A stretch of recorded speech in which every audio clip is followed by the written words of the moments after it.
Women are taught to constantly interpret controlling behavior through this lens of sympathy, right? He's just insecure. He's scared to lose you.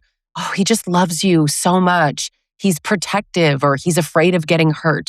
And the truth is that sometimes insecurity is part of it, but actually what really is happening is entitlement and possession and control, but we're just translating it through a much softer language. This is what the patriarchy does. This distinction matters. I'm afraid to lose you is what it sounds like, but what he's actually saying is I believe that your autonomy threatens my access and control. And the behavior of those two things can look very similar. It can look almost identical. And that's why so many women miss what's happening. So in this video, I'm going to break down why possessive men get mistaken for insecure and society romanticizes controlling behavior, the hidden ownership beliefs like jealousy that are underneath all of this, and the moment that insecurity stops being vulnerability and starts being coercive control. My name is Lisa Sonni. I'm a certified relationship coach, author of 5 books, including the brand new Coming Back to Yourself. If this is the kind of content that resonates with you, hit subscribe so you do not miss more videos like this. Women are taught from such a young age to romanticize possession, right? Belonging to someone, being a man's woman, and jealousy gets reframed as love. Possessiveness is like, he's just passionate. He just really loves you. He cares about you. So he monitors you and he's tracking you, but he's just keeping you safe. There's actually a lot of connection here to this sort of benevolent abuse. So maybe he's restricting you from friends or having male friends or having a certain job or going somewhere. He's restricting you and it's under protection. But that's not really what it is, right? Because women are hearing, I just worry about you, or I'm just protective, or I don't want other men looking at you. I trust you. It's other men I don't trust. And of course, those are the same men that tell you not all men, but that disappears completely when their wives and girlfriends are suddenly friends with men they don't know.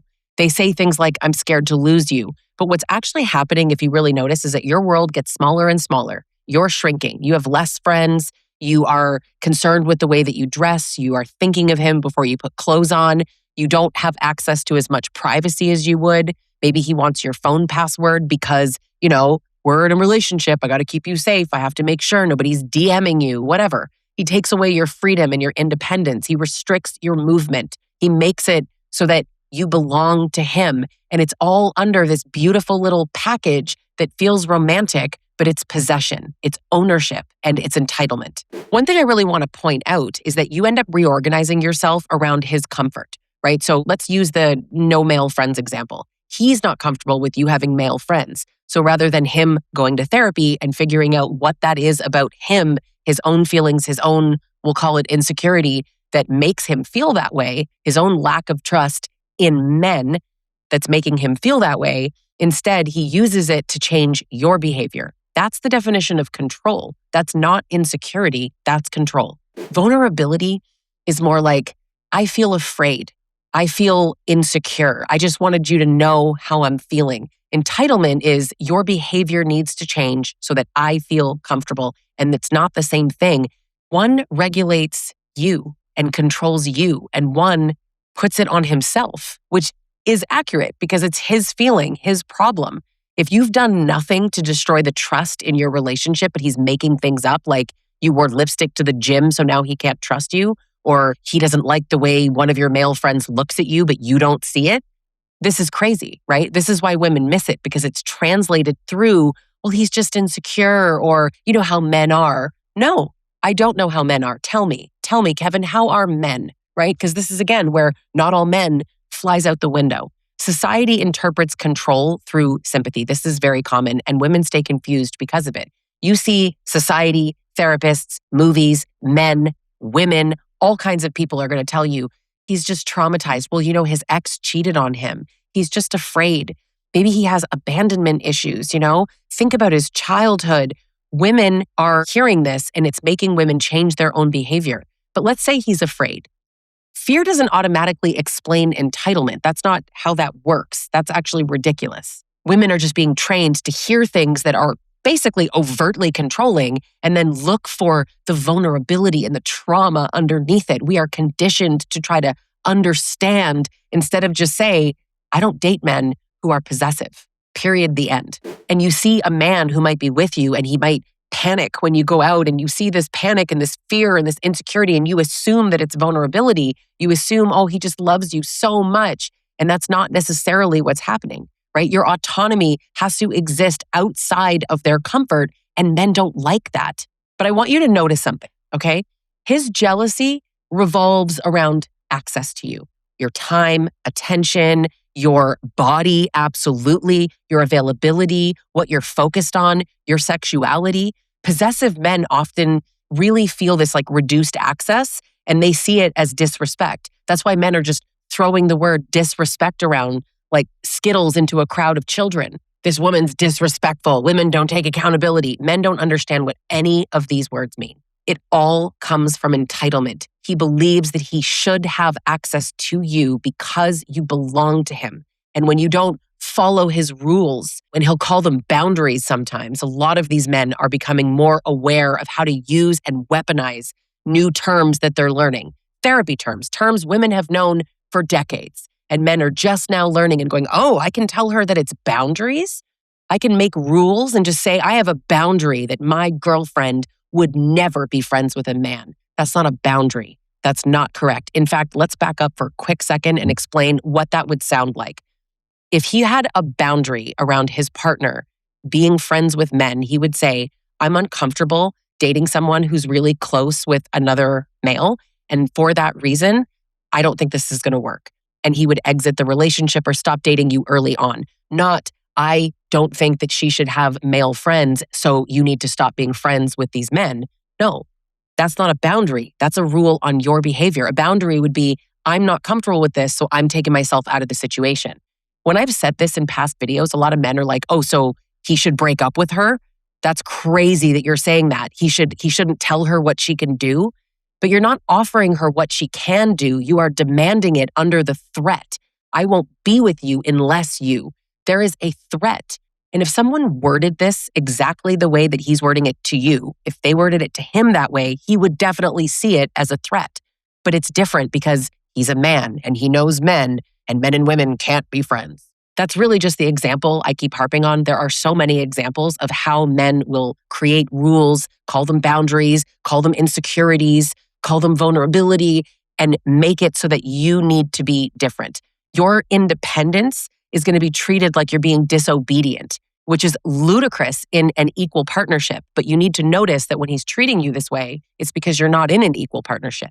This is where I want you to draw your attention to the hierarchy, to the superiority that is clearly happening in front of you. Now, a lot of men will also hide control behind this emotional fragility, right? They would never want to be called fragile, but they're happy to behave in a fragile way as long as you don't actually label it what it actually is. Sometimes men just really, really don't like the truth, right? I've been hurt before. I just get jealous. I'm insecure. I have trust issues. And women, we're hearing pain. We're hearing empathy and vulnerability. Women can be blind to coercion, okay? His emotional discomfort is going to lead to restrictions, monitoring, guilt, rules, boundaries, but they're rules, punishment, isolation, control. It's endless. Emotional vulnerability does not erase the fact that it is controlling behavior. So if he really is insecure, he will go into therapy and he will work on that issue. It will not restrict your behavior. He can be insecure and controlling, but I'm also talking about the men who are not insecure and they're calling themselves that because society is so happy to package it up and romanticize it and make it about something that it isn't. So why do these men do that, right? There's a reason that one of the best-selling books is called Why Does He Do That? Because we're always trying to figure out why these men do that. Truth is that we should not be focusing as much on why they do it as much as the impact on us. But since it's a hot topic, why are they doing it? They're asking for compliance, right? It's possession. They want compliance. Stop wearing that. Stop posting that. Don't follow that person. Stop having privacy. Stop being independent, but also don't be too dependent because then you're a gold digger. Like you can't win. But they basically want you to just stop existing outside of the relationship.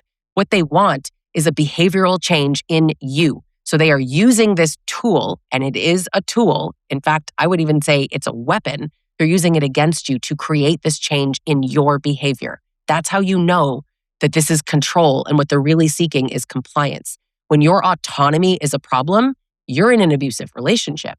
So women take this information that society gives that he's traumatized, and we start organizing things around his reactions. So maybe he doesn't say to you, you can't go there, because that's pretty obvious, right?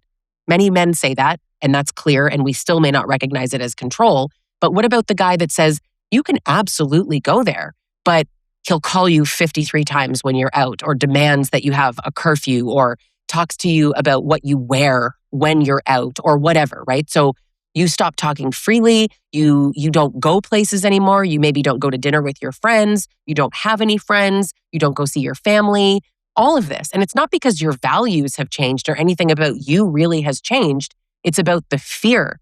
You're afraid of the consequences. You're afraid of the consequences of your partner in a relationship that is supposed to be reciprocal and equal. This is a huge sign that there's coercive conditioning happening. Your nervous system is freaking out because freedom creates consequences and you don't like the consequences. So you are controlled, but it's sneaky. It's a very covert way. And so many women miss this. So I think that a lot of possessive men, they believe that different rules apply to them, which again, I would like to draw your attention back to the hierarchy and superiority that is required to believe that rules don't apply to them. He wants privacy, obviously. He doesn't want you all up in his DMs, right? Checking who he's talking to. He doesn't want you restricting his boys' nights, right? Because then you become the B-word wife. You're controlling. Interesting, right? How you are controlling if you were to display the same behaviors that he's displaying, but it's always going to be under the guise of protection. He doesn't need your protection, but you're a little woman. You need his protection from other men who are also not dangerous, right? Men are not dangerous, and yet men are the ones warning us against men. It's such an ironic point that these men walk face first into, and they willfully miss the point that they're making themselves. Your independence is going to create outrage in a man like this. Quiet outrage or overt outrage. Suddenly, all of your friendships are very suspicious. You took too long at Starbucks. You stopped at a coffee shop on the way home. Who were you meeting? Right? He can make up these things, and then you're defending yourself against basically delusions. He may be thinking these things. He may be paranoid. I mean, to be fair, cluster B people do tend to be a little paranoid, right? But often it is just made up to change your behavior. His own freedom feels so natural to him. That is just expected, of course. Yours is threatening. That is superiority. And so many men don't want partnership, right? They do want ownership. My woman, my wife. I get this. Partnership requires autonomy, but ownership, that requires control. Now, there are so many men who actually don't want a fully separate woman with agency, right? They want access and availability, and they definitely want loyalty and compliance. They want to be centered. They want to be the main character. And they were raised in this patriarchy that makes them think that they absolutely deserve that. And what you want is insane. And I am a bitter, crazy, old, single feminist who will die alone because no man would ever want a woman like me. But let's go back to not all men, right? There are so many men that are not insecure, pathetic, mid-losers who want to control you. There are plenty of options out there. And hey, being single is also a fantastic option if the alternative is being with a god-awful man. But one of the most dangerous parts about this whole thing that I'm talking about is that women often feel really flattered at first, right? He loves me so much. He's just obsessed with me. He's protective. I feel so safe with him. He just wants me all to himself. Over time, as the restriction escalates, emotional consequences are just so friggin' intense. And women are like, wait a second, I've organized my whole life around his feelings, and now I don't feel like I can go to dinner with my friend. I know women that have lied to their partners about the most ridiculous things just because he's going to get upset. She's not doing anything wrong. So he creates an environment where you lie to him, and then he turns around and he says he can't trust you. Meanwhile, you can't trust him with your own emotional capacity, with your own safety. You don't have that with him. It's non-existent. What healthy insecurity actually looks like is self-awareness and emotional responsibility. He would communicate it. He'd be vulnerable, but there'd be no punishment. He would be honest with you, but he's not trying to control you, right? Healthy insecurity, if that's even a thing, surveillance is not here. Restrictions, isolation, monitoring of any kind, none of that is here. It doesn't require another person to just make themselves so small. And that's what women are doing. One of the biggest lies that women are taught is that jealousy and insecurity, possessiveness is proof of love. They're proof of ownership beliefs and misogyny, and it's just hiding behind the language of insecurity. The moment that a man's emotional comfort requires you to make yourself tiny and shrink for him, you are dealing with control. Period. The end. Subscribe if you're not already. And if you are ready to get out of a relationship like this, or you're out and you are looking to heal from one, you can work with me in one-on-one sessions, or you can join my group coaching programs. Thanks so much for watching, and I'll catch you in the next video.